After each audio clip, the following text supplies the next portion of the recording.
This is the greatest movie I ever saw in my life.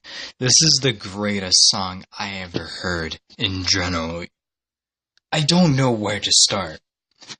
Ever since I was in elementary school, I listened to one of their songs, and it was We Are Champions. We had warm-ups, and we did a type of exercise we do with the song. We stomp our feet twice. So, dun dun. And we clap, and we repeat it till our coach changes to the next song. So it was dun dun dun dun dun dun. That was the actual first song I heard from them. And then another song came. Crazy little thing called love. I just love saying that line. But yeah, that was another song that I heard. And then, not until later on, when I found out, about the band, Queen. One of the greatest bands that I ever heard. Then I love Don't Stop Me Now. It was one of my favorite songs that I would listen to nonstop. Until I clicked on this one song. This one song that no matter what the mood is, I would always listen to it. And you think it's crazy for it to be 6 minutes? Of course, we're talking about Bohemian Rhapsody. Bohemian Rhapsody, I think that's the name. Sorry if I butchered it, but yeah. Once I heard about it, not heard about the movie, but heard about it, I loved it so much. It became the daily song I listened to. It doesn't matter if it's day, night, morning, afternoon, woken up, taking a shower, I don't know, I will have it on. Doesn't matter what song it is from Queen. Once I play the first one, I play the rest of it, because Bohemian Rhapsody is just such a great song. The music video, or the official music video right now, I think it's at 730 something million views, and it should be to 1 billion, because everybody needs to listen to Queen. Until I heard that they're making a movie out of it, I was just so freaking dead with myself. I don't know what the other artist or the other member in the band, but I just remember just the history, history about the band, because I was watching more videos about Queen, about Freddie Mercury, Brian May, and Roger. It was Roger something. I forgot the last name for him, but it was Roger something. And so I realized how many musics that they done and what they all been through. It's so great, and I saw the live performance from a video. The performance that they did for the Live Aid concert, I think it was at 1985 or 1991. I can't confirm which one of those two, but I know it was one of those two time periods. And then, the actor who played as Freddie Mercury actually gave us an insight of what it feels to actually be the man on the stage, be the man who's born to be a performer. He gave his insights about that, and it was very good. Brian May, man, he's still alive today, and Roger something, he's still alive today.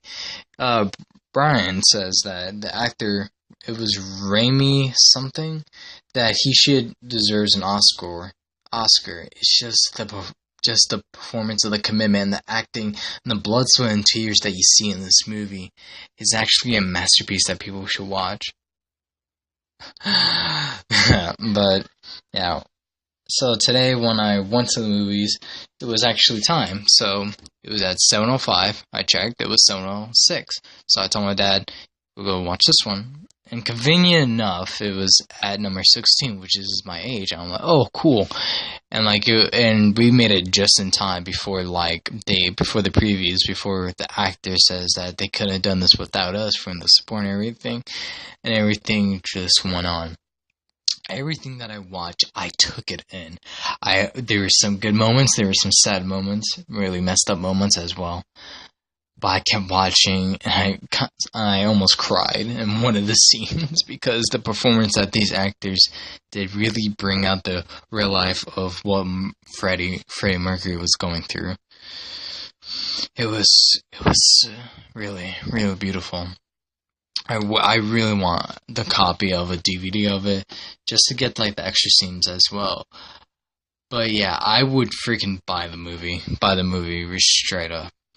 It starts off with the 20th Century Fox song, but it's changed by Queen's own little version with the guitar playing. And then we see Freddie Mercury, his current present right now, of his current look, when he has his hair slicked back and his mustache. That's that look I'm talking about. He woke up and then he was drawing all the way to the Live Aid performance. We don't know what it was until we know at the end of the movie. But he goes on to be another name that I forgot. It was sort of related to how he picked the word Freddie instead of Frederick, or it was something else that his family gave him. But he wasn't born in London. He was born in something else. But he goes on to go into this performance of Smile, which was before Freddie came, because the freaking lead singer just quit for another gig, so Freddie offers himself to be the lead singer. Then he gave a demonstration of his voice, and then they what for there. There was just some little scenes that they did this and that, but I just want to talk about like the big ones. Even though the whole movie is important, I don't want to make this longer than it is.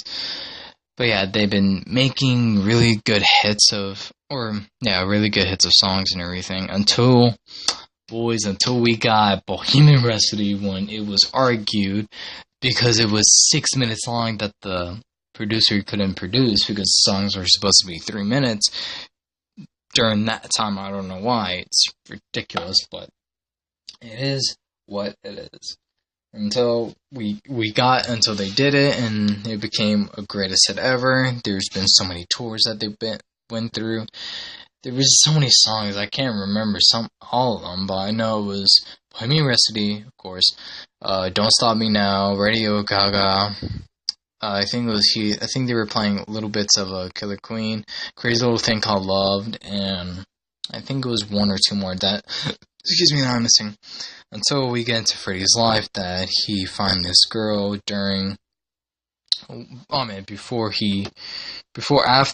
after he gave a demonstration to Roger and Brian. He found this girl, fell in love, and married. Until we get deeper into Freddie, when he gives like a certain look.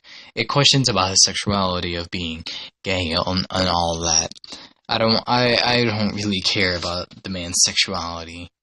He should be proud of what he is, and to this movie, people should be comfortable with who they are. But I guess in this movie, Freddie wasn't comfortable with telling the whole world that he was gay. Or when he found out that he liked men, he told his wife he was bisexual and all that. And then more things came on. His look changed. Before he only had like how do I say, Brian May's hair, but his hair wasn't curly at all. It was just like a wavy hair he had, until he changed his look to have his hair slicked back a little bit and a mustache. So current to that, and then he starts to party, get drunk and all that. More and more continues, and then until it was one of the like the biggest things, like the manager for Queen, when he told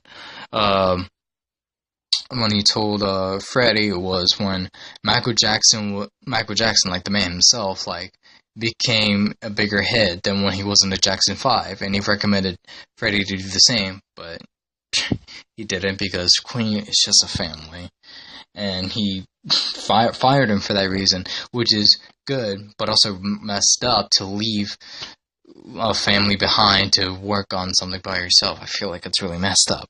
A band should be together throughout anything. Even if they argue and all that, they still come together as family and still do what they do together and invest and love each other.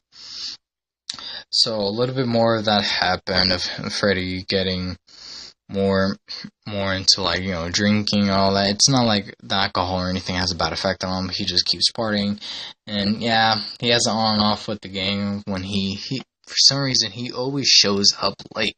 I don't know why, but that's when he decided to leave the band because I think it was MTV's paid him $4 million to do something. I need to watch more and more just to understand. But watching a movie, you have to like grasp on the bigger parts, and that's what I'm discussing. So yeah, he worked on his solo album, but another man, or I don't know the dude's name, but he keeps like making Freddie do stuff like find more lovers. Like he brings guys home to his house and they get drunk and do all that.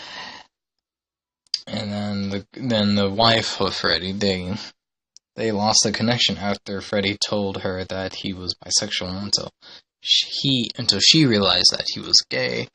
And then more and more details, but you guys just need to watch the movie. Then when he was, I think he was like a producer, like he starts having people to play his own songs or something. But not until this one scene that caught me, when he coughed on a cloth and it was his blood. And then I think it was more interaction with him and his wife, or his friend now, not his wife anymore, because his wife fell for another man. They're pregnant, and so until she basically gave Freddie the motive talk, like come back, family means matter, and the dude was just messing with Freddie. Family is more important, and he needs to get this life together, and that's what he did. And it didn't take him long to realize that he had AIDS, and it was a big thing in his life. He only told the members of Queen about it, nobody else. And it was that scene when he told the band that that was the part I was gonna cry, because they had a performance that they didn't do. It was the Live Aid, so they were like the last two performers, so they squeezed in there, and they had a week before the performance, so that's where they practice. And that scene was just so touched up. I really want to cry right now just by thinking about it. But yeah, they made all those days count, and then the final day was the performance. Honestly, the performance was very, very, very touched up and everything. I love everything about it. How he started from playing the piano, and everything just went out amazing in a way. It's really amazing. Even to this day, I would want to go back during that time in the Live Aid from the real man of himself, singing all those songs. Yeah, they actually cut up some of the songs. There was actually, I think it was 4 or 5 songs from the actual Live Aid concert, I think during 1991 or 85. One of those 2 times. There was I think 5 songs that he performed, but they just cut it out to the more memorable ones, which I think is good and okay-ish, I guess, because a lot of us Queen fans love Queen. We don't care what they play because we'll enjoy it no matter what. The camera angles and the performance that the actor did as Freddie Mercury, all his dance routines and poses, it was so satisfying to watch. The man was literally sweating because he put all his time, commitment, and everything to that. That's what I call a good movie, and that's what I call a good actor that relives someone's life. I know some of this stuff could be good or bad, depending if you don't like movies, those types of movies that can just bring you down. But I love those types of movies that actually tells us about a person in real life and what they have to go through. I feel like this is the one movie that no other movie can compare. I feel like that. Bohemian Rhapsody, #1 song, #1 movie. And I wish I had gone back in time to watch the performance before he died of AIDS, because I think they didn't have a cure for AIDS. I don't think AIDS have a cure towards this day. I'm not sure. But, yeah. Let me know what you guys think about Queen. I want to say, rest in peace, Freddie Mercury. God bless your soul, and I hope you're in heaven. Thank you for everything you've done. You're a good man. And your death inspires us all. This is Phantom Ghost 239, and I'm signing off. Peace.